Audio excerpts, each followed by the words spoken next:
You know what's wild? On Instagram and TikTok, you see rich people drive their G-Wagons, flash their luxury watches, and go on fancy holidays. In my real life as a mortgage agent, I talk to several real rich people who have quietly built $500,000 in investment, drive a boring Toyota, and do not panic when their fridge breaks. Same country, same salaries. Completely different ways of slicing their paychecks. So in today's video, I'll be talking about how the 1% split their money when it comes in with a super simple framework which anyone can implement.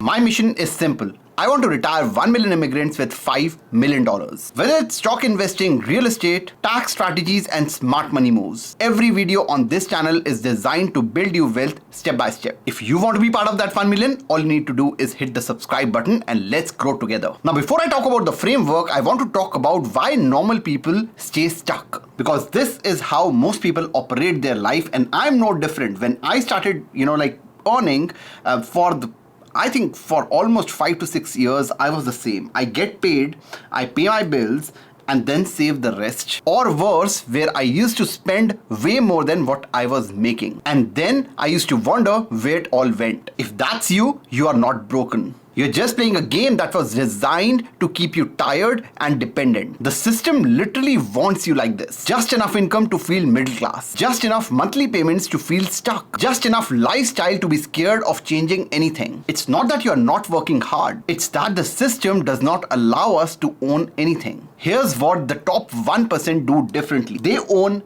assets, they own skills, and they own systems, not just stuff and mortgages. The top 1% is using a framework called a 20-10-10-60, which gets them from I earn to I own. Now let's break down this framework one by one, starting with the first 20%, which is the growth money, which is your future salary. And this always has to happen on the first of every month before anything goes out of the account. This 20% is investing in growth assets. If your take-home income is $5,000, $1,000 of this is not yours. It belongs to the 55-year-old you. This is the money that goes into assets, anything that grows in value over time. The whole idea of investing the 20% is that these growth assets are making you money in the background. While you are at your 9-to-5 job, these assets are working for you. And little by little, they compound into something that replaces your income. And you can finally retire off these growth assets. And sooner you start, the better it is. Let's take a hypothetical example which can actually well be true.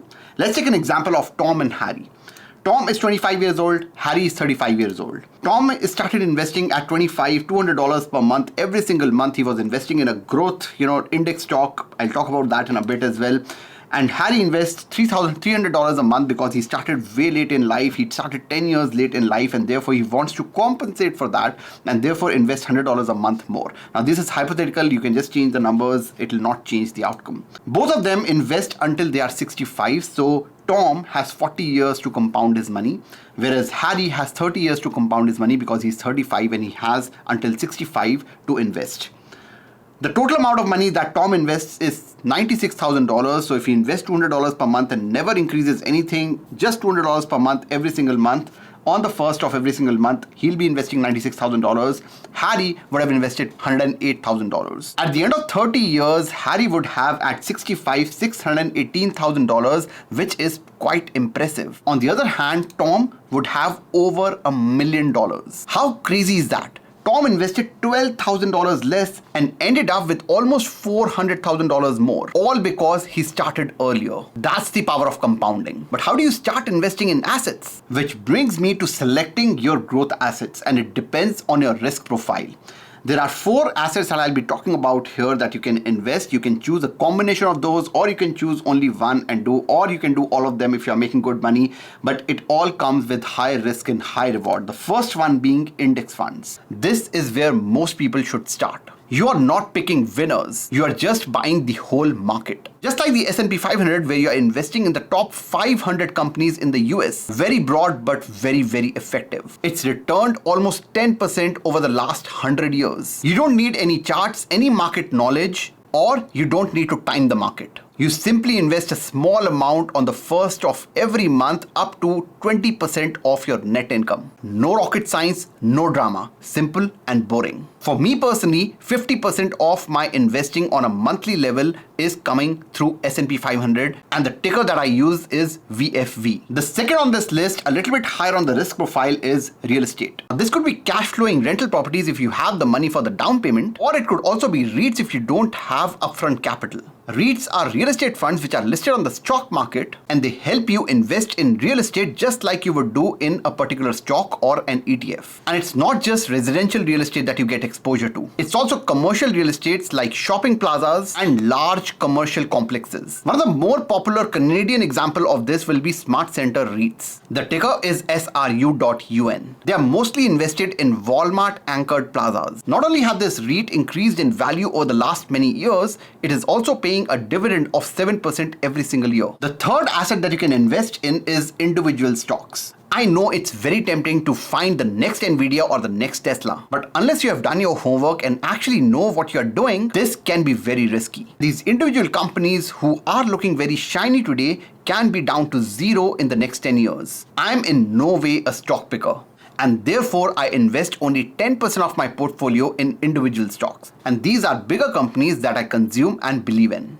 And that brings me to my fourth investment bucket, the asset bucket, which is alternate investments. I'm talking about assets like Bitcoin, Ethereum, even gold and silver. Then you have other kinds of investments like art, wine, sneakers, and even luxury watches that not only holds value but also increase over time. Can you make money with these? Absolutely. But you can also easily lose this overnight. I do play with crypto in my portfolio, but it's only 5% of my investing budget. If it increases by 15% year on year long term, I'll save a couple of years on my retirement. If it goes to zero, I'm still okay. In my view, if you're a beginner and you're just starting out, I would recommend starting with index funds because it's the least amount of knowledge that you require and it is very effective if done over long term. Now that we know what to invest in, we also need to know how to invest in these. I'm in the process of creating an entire course where you can start learning how to invest in stocks and ETFs from scratch. I'll be dropping that course in the coming weeks in the 5 AM Club, which is an entire free community that you can join. The link to that is in the description below. The 5 AM Club has a bunch of people who wake up at 5 AM. We hop on a 15-minute call. We talk about different topics.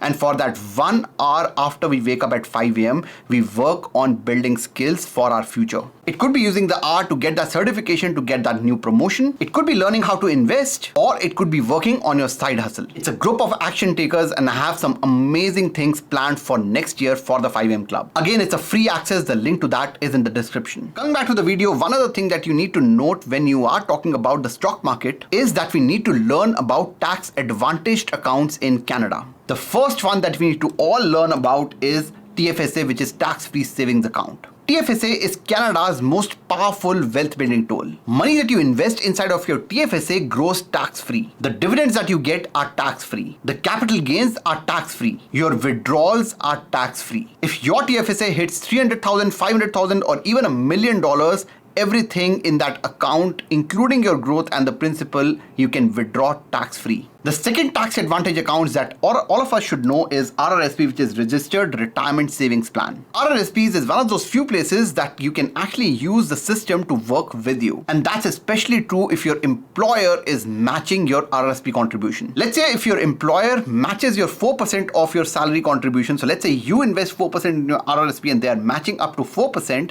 That's 100% of free money.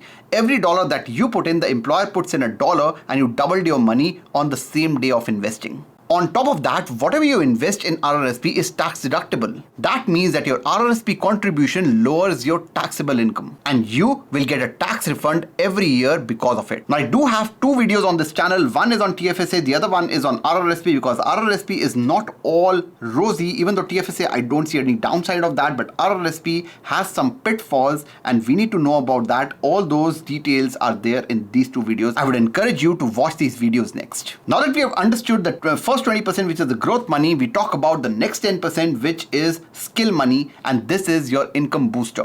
The top performers not just say, how do I cut expenses? They ask, how do I make my time more valuable? That's what this 10% skill bucket is all about. If you are making $5,000 a month, $500 every single month should be dedicated to something that makes you more money. It could be courses, it could be coaching programs, it could be mentorships, masterminds, communities, books, software, tools, anything that can help you more. This is not the random $20 book that you never open or that online course on selling that you bought out of emotion. You need to ask one question when you are spending from this bucket. Can this course or event reasonably add $500 per month of extra income within the next 12 to 24 months or not? Can this investment help me make $500 per month, at least $500 per month in the next 12 to 24 months? If the answer is yes, buy it. Because if this 10% investment increases your income by 20 to 30% over the next 24 months, you will be able to invest more, have more fun, live life today, and secure your retirement. Some of the skills that I see with the top 1% are they know sales, they learn how to sell.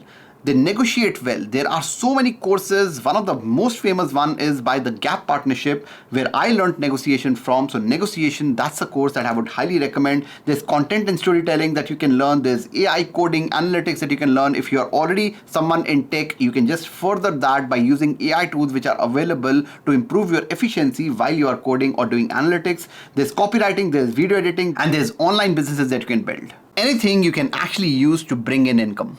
Learning these skills is the highest ROI that you'll ever have on your money. But they are a lot harder to figure out and learn, and therefore most people don't do it. Last year, I spent $60,000 on masterminds and programs. And this year, my business doubled. Last year, I could barely make one video a week on this channel. Now, I've been making 2 videos a week for the last 6 months. All these skills I continue to hone by being in rooms where I'm not the smartest in the room. That's exactly why I created Grow Nation. This is a platform for my clients where I have many courses that you can use to invest in yourself and increase your income. I have a build your retirement roadmap that I help one-to-one with my, I do this call one-to-one with my clients, and I help them figure out where they need to invest in order to retire early. I also have a retirement planning course. I have a job accelerator program. If you do not have a 6-figure salary, I have monthly masterminds where we talk about different things: options trading, must do 5 million retirement, bond yields, maximizing RESP, the idea trap, how to build a business, infinite banking, covered call ETFs. There are many, many things that are happening every single month inside of this mastermind. Then I have an investing in the USA course. This is a real estate course that I have. Then I also have First Business Accelerator, where I talk all the way from foundation where you don't have an idea all the way to scaling the idea to $20,000 to $25,000 a month. And many people are actually finding this very, very useful.